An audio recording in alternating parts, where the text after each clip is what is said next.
नाज़रीन, मैं हूं आपका मेज़बान मलिक साजिद। इत्तेहाद प्रेस क्लब की जानिब से हमारी टीम यहाँ पर आई हुई है, हमारे मुख्तलिफ चैनल्स भी यहाँ पर आए हुए हैं। मेरे साथ यहाँ पर मुतासरीन मौजूद हैं, उनसे हम बात करते हैं कि यहाँ पर जो वाक़या हुआ है उसके बाद नुकसानात क्या हुए हैं और हुकूमत की जानिब से क्या इमदाद है। मेरे साथ एक हमारी सिस्टर मौजूद है। बेटा ये बताइएगा कि ये जब वाक़या हुआ है उसके बाद गवर्नमेंट की जानिब से क्या इक़दाम किए गए हैं सिक्योरिटी के हवाले से और तहफ़्फ़ुज़ के हवाले से? बिस्मिल्लाहिर्रहमानिर्रहीम। बात कर रही हूँ।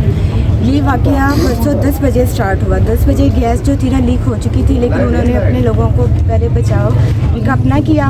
उन्होंने 10 से 11 बजे तक अपना बचाव करके अपने लोगों को महफूज एरिया में पहुंचा के फिर एक बंदा आया, उन्होंने कहा अपने घर बार छोड़ के यहाँ से चले जाए, गैस लीक हो रही है।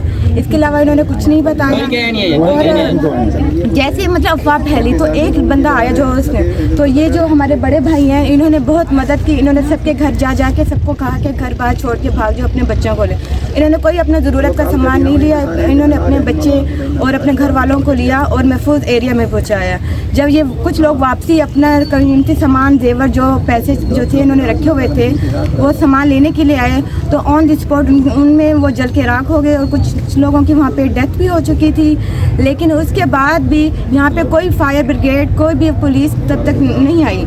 11 बजे मतलब 11 बजे यहाँ पे एक पहला ब्लास्ट हुआ, 10 बजे गैस लीक हुई और 11 बजे एक ब्लास्ट हुआ, फिर 11 के बाद 11:15 11:30 इस तरीके से ब्लास्ट होते गए, लेकिन कोई रिस्पॉन्स नहीं। रेस्क्यू 1122 वालों को भी फ़ोन किया, रेस्क्यू वालों को भी कॉल की, लेकिन कोई नहीं आए। जब आए तो उन्होंने आके वहाँ उनकी जो ये एजेंसी थी और उस पर आके पानी डाला, उसको बुझाया। इन लोगों ने अपनी मदद खुद की थी, किसी ने किसी की मदद नहीं की, हर किसी ने अपना अपना घर खुद बचाया, अपने बच्चों को खुद बचाया।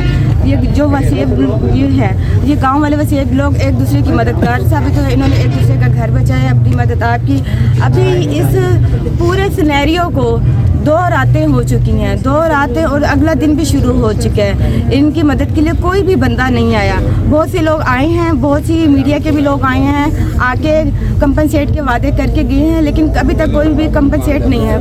अभी तक हमें कोई भी किसी भी मतलब गवर्नमेंट की तरफ से किसी उनका कॉल या मैसेज या ऐसे मतलब कोई भी उन्होंने हमें प्रिंट फॉर्म में या फिर वैसे जो एथिकल जो है ना वो हमें कुछ भी। अच्छा मेरी बहन, मीडिया का तो काम है सिर्फ आपके जो इश्यूज़ हैं, आपके जो मामले उसकी आवाज़ को बुलंद करना। उसके बाद कमिश्नर साहब यहाँ पर आए हैं, अभी थोड़ी देर पहले एडिशनल आईजी साहब यहाँ पर आए हैं, तो उनका ये कहना है कि हमने ओपन जो एक मतलब है कि लोगों के रहने के लिए या इस तरह का हमने शेल्टर बना दिया है। उस हवाले से क्या सच्चाई है? और उसके बाद एक और बात यहाँ पर सुनने में आई है कि जिन लोगों ने कल मीडिया के ऊपर बयान दिए, जिन्होंने ये कहा कि जी पुलिस यहाँ पर मंथलियाँ लेती थी इसलिए ये एजेंसी चल रही थी, तो उन लोगों को रात को उठा लिया गया, इसमें कितनी सच्चाई है? इन लोगों ने जो 6 नाम मालूमात अफराद में से 3 मालूम जो उठाए हैं लोग, वो तीनों के तीनों जो है ना वो गुनहगार नहीं है, वो बेगुनाह है। वो इन्हीं के लोगों में से लेके गए हैं, वो इन्हीं के लोगों में से बजाय गुनहगारों को पकड़ने के, गुनहगारों में से नहीं पकड़ा, इन्हीं के लोगों में से लेके गए हैं। और कैंप की बात है, आप यहाँ पे जानते हैं कि हज़ारों की तादाद में यहाँ लोग मौजूद हैं, लेकिन 2 कैंप, क्या 2 कैंप में ये हज़ारों की तादाद में लोग आ सकते हैं? अच्छा मतलब कैंप लगाया है, सिर्फ 2 कैंप लगाए हैं, 2 भी कैंप लगाए नहीं हैं। उन्होंने 2 कैंप का सामान छोड़ के चले गए। इन भाइयों ने खुद अपने 2 कैंप लगाए हैं और इसके अलावा उन्होंने एक देख भेजी थी, इसके अलावा कुछ भी हमें नहीं दे। हाँ ये है कि जो लोग अमदाद हमारे खुद अपनी मदद आप कर रहे हैं, हर कोई अपनी मदद, कोई एक देख भेज रहा है, कोई 2 भेजे, जिस वजह से ये खाना इलाकाई तौर पे जो आपस में भाईचारे वाला सीन है। इसके अलावा यहाँ पे कोई मुतलका यहाँ के जो MP हैं MNA गिलानी खानदान जो है ना यहाँ से अरसद रात से कामयाब होता नजर आ रहा है और होते हैं और इस वक्त बड़ी बड़ी सीटों पर हैं, उनकी जानिब से कोई इमदादी कोई सरगर्मी हुई या आए वो नहीं? उन्होंने अपने असिस्टेंट वगैरह भेजे हैं, वो खुद इन्होंने आके गौर नज़र नहीं किया, वो आए हैं अपने असिस्टेंट भेजे हैं और इसके अलावा वो खुद नहीं आए। और उन्होंने आके हमारे साथ दावे बहुत किए हैं। उन दावों का क्या फ़ायदा है जब वो हमारे साथ वो प्रैक्टिकल नहीं करेंगे? आएंगे हमारे साथ प्रैक्टिकली खड़े होंगे और आके हमारे साथ कंपनसेट करेंगे।